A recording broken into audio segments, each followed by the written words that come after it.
commençons peut-être par la question du champ d'application de ces nouvelles directives. Il y a des clarifications qui se sont opérées avec les directives nouvelles, notamment le fait que désormais il est très clair que les contrats d'emprunt sont exclus du champ de ces directives, mais aussi certains services juridiques. L'exclusion la plus claire porte sur la représentation en justice, qui sort du champ des directives européennes. Le Conseil juridique, lui, en principe, demeure régi par les règles européennes sur les marchés, sauf s'il se rattache précisément à des litiges portés devant les juridictions. En tout cas, il y a eu une appréciation faite par les institutions européennes que le service juridique devait sortir davantage des règles, des directives. J'y reviendrai au stade lorsque j'évoquerai la transposition, quant à savoir ce que le gouvernement pourra en faire. Il y a aussi eu un mouvement, j'y reviendrai, consistant pour les législateurs européens à faire entrer dans la directive dite secteur classique, donc il a la directive de référence, davantage de secteurs d'activité. Et donc la directive secteurs spéciaux, elle, s'en est trouvée réduite. Et il demeure aussi dans la directive une exclusion à raison des droits exclusifs, donc qui font échapper à toute forme de mise en concurrence au sens des règles de marché. Donc rien à vrai dire, de très renversant, je crois, dans ces clarifications-là. Je crois que l'innovation principale des directives marché public, et peut-être celle qui d'ailleurs vous intéressera le plus, comme praticien de ces règles, c'est ce qui apparaît ensuite dans la diapositive, c'est la consécration de la possibilité pour les acheteurs de recourir à la négociation.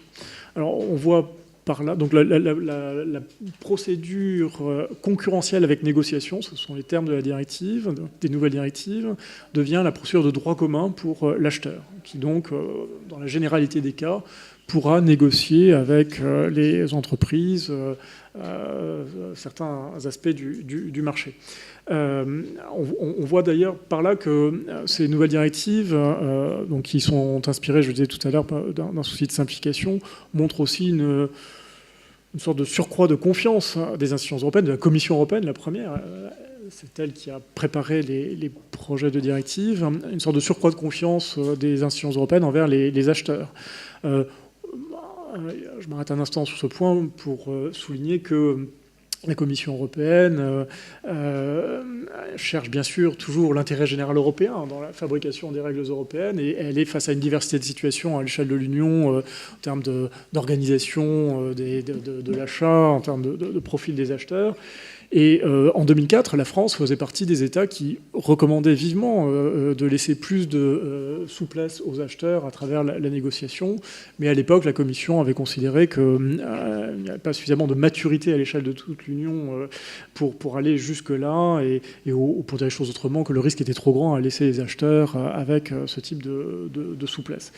Les choses ont évolué, et donc désormais, une position française très, très constante a été entendue. Les acheteurs bénéficieront avec ces nouvelles directives de plus de facultés de négociation. Alors je passe peut-être sur d'autres aspects là, qui figurent dans cette diapositive. On le verra, les délais de procédure ont été un peu réduits pour la passation des marchés. Il y a un aspect très important, mais je crois que le président Bollinet en reparlera plus tard, c'est que la question de la dématérialisation revient fortement dans les nouvelles directives, avec un objectif qui est, à l'échelle de toute l'Union, la dématérialisation des procédures de passation des marchés, dématérialisation complète, d'ici le 18 octobre 2018. C'est évidemment un défi pour nous tous. Je dis nous tous, à savoir les personnes qui sont régies par les directives marché, mais aussi les entreprises. Aujourd'hui, la part des procédures de marché qui sont entièrement dématérialisées à l'échelle nationale est à peine de 11%. Les progrès sont très lents, d'une certaine manière, en ce domaine. Et donc, sans doute, faudra-t-il prendre des dispositions nouvelles, des dispositions pratiques, notamment, pour faire avancer cela. Peut-être faut-il en venir ensuite à l'autre objectif que je vous signalais en commençant, celui qui est l'autre objectif poursuivi par le législateur européen, qui est de permettre une meilleure utilisation des marchés au service d'objectifs sociaux, environnementaux et la promotion de l'innovation. Alors ça, c'est une autre nouveauté significative des directives. Elles mettent en place une procédure nouvelle qu'on appelle le partenariat d'innovation, qui vise à résoudre un problème concret que l'on connaît aujourd'hui dans le droit des marchés publics, qui est que lorsque l'acheteur cherche à contracter avec une entreprise, une ou plusieurs entreprises, pour faire en sorte que dans le cadre du marché, des solutions innovantes soient développées, des biens innovants, des services innovants soient développés, aujourd'hui, eh bien, on ne peut pas prendre à bord d'un seul et même contrat la phase de prototypage, de développement de la solution innovante et la phase de commercialisation des premières séries commercialisées. Il y a nécessairement un temps de remise en concurrence aujourd'hui, une fois que a été mise au point la solution innovante. Et évidemment, ceci est assez préjudiciable à l'entreprise qui manque de visibilité sur ce qui pourra suivre l'innovation.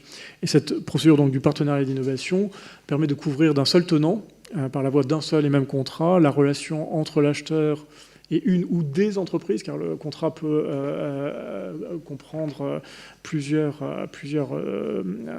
signataires, plusieurs contractants du côté des entreprises, pour aller, voyez, de la phase du prototypage, du développement de l'innovation jusqu'à la commercialisation des premières séries.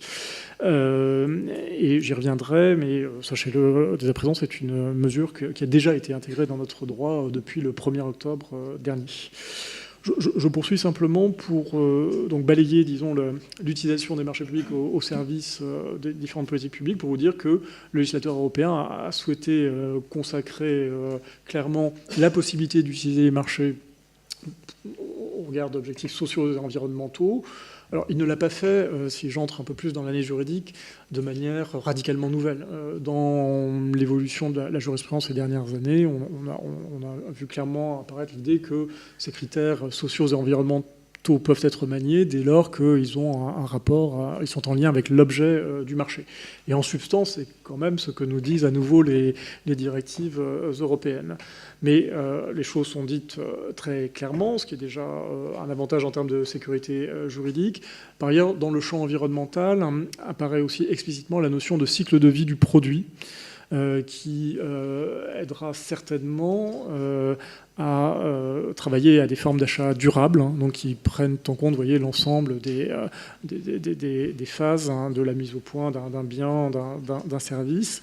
À ce titre, évidemment, des questions assez lourdes se poseront en termes de méthodologie de l'estimation du coût du cycle de vie des produits.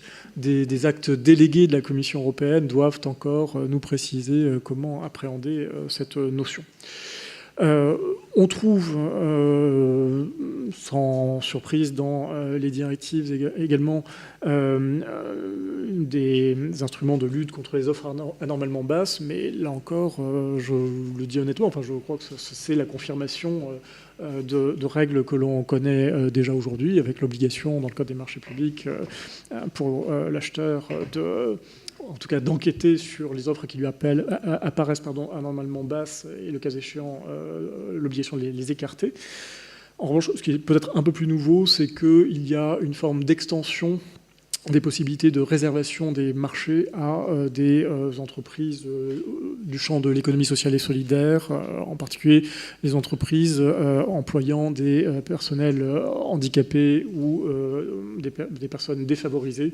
Donc là, il y a des assouplissements dans les nouvelles directives de ce point de vue.